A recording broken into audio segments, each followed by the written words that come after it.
How to turn your hobby into a profitable business. Hi everyone, welcome back to the channel, the place where newcomers and everyday Canadians learn how to master their money, protect their families, and build a future they can be proud of. I'm Awa, a financial advisor in Canada. Let me ask you something. Do you ever find yourself spending hours doing something you love, like baking, crafting, writing, editing videos, braiding hair, and then thinking, wait, what if I could actually make money doing this? If that sounds familiar, stick around because today we're diving into how to turn that passion into profit. If you're serious about improving your finances, hit that like button and subscribe for more videos like this. Let's get started.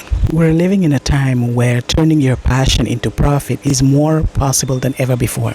You don't need a fancy storefront, thousands of followers, or a business degree to get started. What you do need is a clear plan and maybe just a little push in the right direction. And here's why it matters. Relying on one source of income is riskier than ever. Whether it's a job loss, rising expenses, or unexpected life events, having an extra stream of income can be the difference between barely surviving and finally feeling financially secure. Starting something of your own, even part-time, can open the door to stability, freedom, and growth.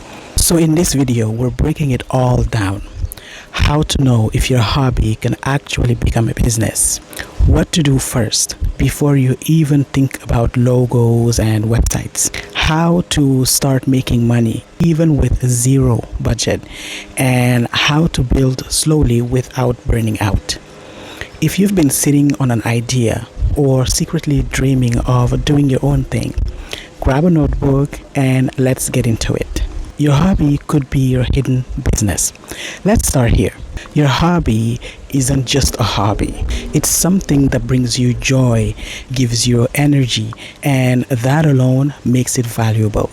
And most importantly, many of the things you already love doing are things people gladly pay for.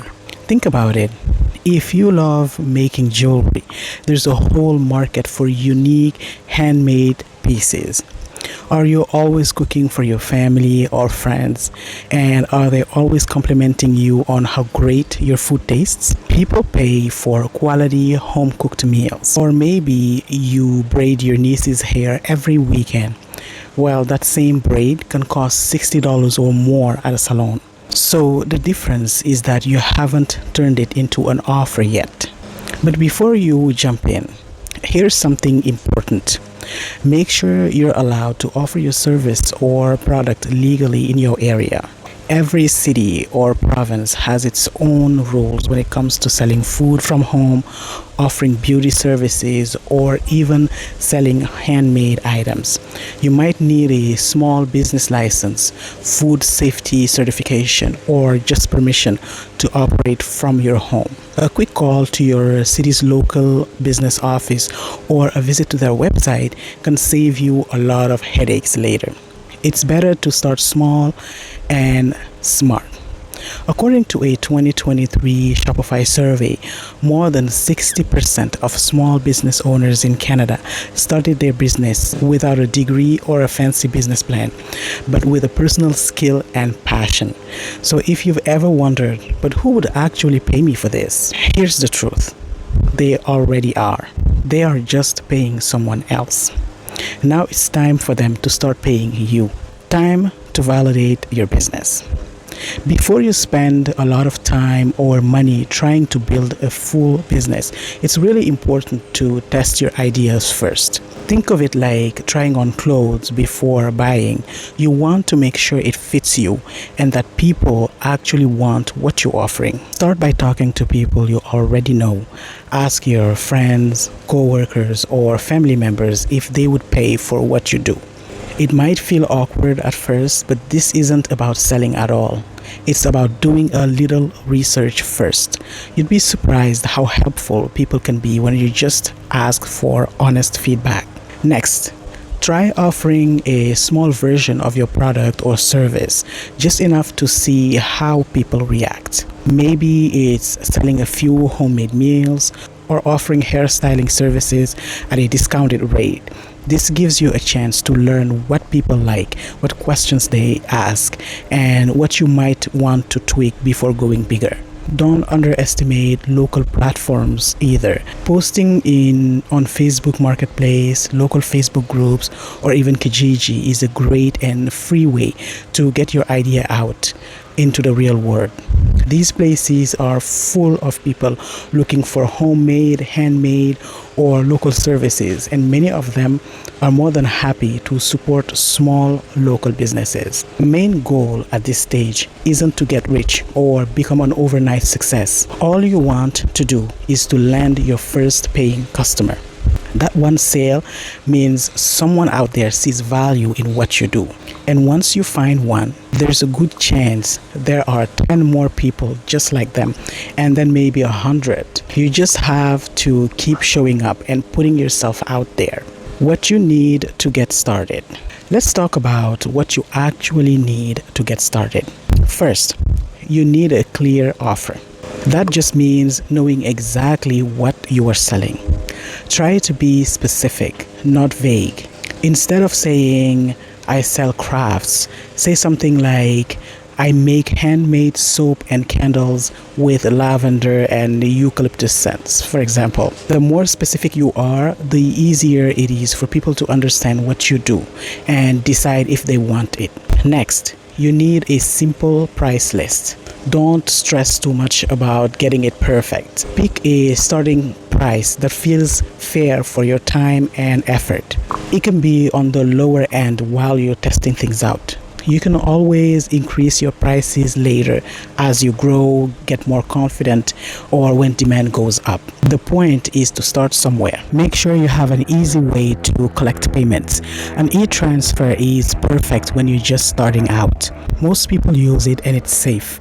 You can also take cash if that's easier for you. Don't wait until you've set up a full online store and payment systems. Just use what you already have. And finally, choose one simple place to promote yourself.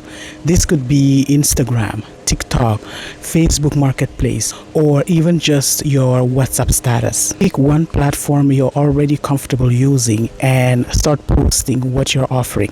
Share photos, show videos, and let people know they can message you directly. That's really all you need to do in the beginning.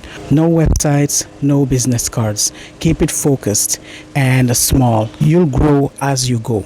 If you've been thinking about getting serious with your money, maybe you've been struggling to save, budget, or even understand how to grow what you already have, my course, Financial Fresh Start, is exactly what you need.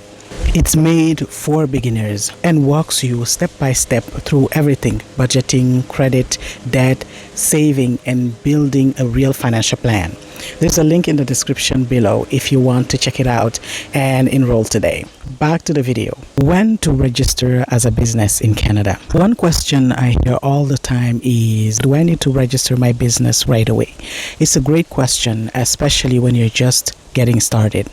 The short answer is no. You don't have to.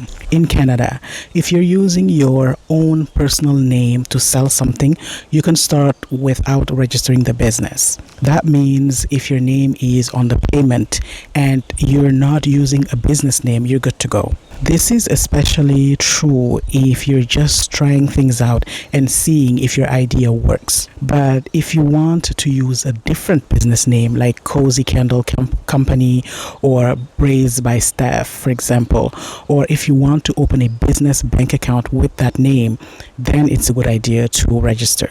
It's not hard or expensive to do at all. Depending on the province, it can cost as little as $60, and it takes just a little bit of paperwork to get done. Plus, it gives you a bit more credibility and some protection if someone else tries to use the same name as their business name, for example. Also, something to keep in mind, once your business starts doing well and you make more than $30,000 a year, then you'll probably need to register for GST and HST. But don't let that part overwhelm you. You don't need to worry about it in the beginning. Focus about starting small, learning as you go, and cross that bridge when you actually get there. How to manage your time well to avoid burnout. Let's be real for a minute. Starting a business from your hobby sounds exciting, and it is, but it's also a lot of work, especially if you're still working your regular job, taking care of your family, or managing other responsibilities. That's why it's so important to pace yourself and build in a way that works for you. First, set boundaries. Just because someone asks you to do something doesn't mean you have to say yes. You don't need to take every single order or reply to messages at midnight, for example. Protect your time and your energy. Second, take your time. You don't need to quit your job tomorrow or go all in overnight. You're allowed to build slowly, learn as you go, and grow your business on your own terms. Third, know your worth. You can start with lower prices to get some experience and some customers, but don't stay there forever. Your time, your skills, and your energy are valuable. Don't be afraid to raise your prices as you grow. A study from the Harvard Business found that burnout is one of the top 3 reasons that people quit their side hustles or small business. So take that seriously. This isn't a race. You're building something that should feel good and support your life, not stress you out or wear you down. Start slow. Stay consistent. You are in this to create freedom, not another full-time stress. You don't need to have it all figured out to get started. No fancy logo, no perfect Instagram feed, just the courage to begin. That hobby you enjoy, it already has value. People are out there paying for exactly what you love doing. You just need to get in front of the right people. Start small and simple. Test your idea with real people, get feedback, and take it one step at a time. There's absolutely no shame in starting slow or running your business on your kitchen table. In fact, that's how many successful businesses begin. And here's the truth. The only difference between you and someone running a full-time business is that they just took the first step.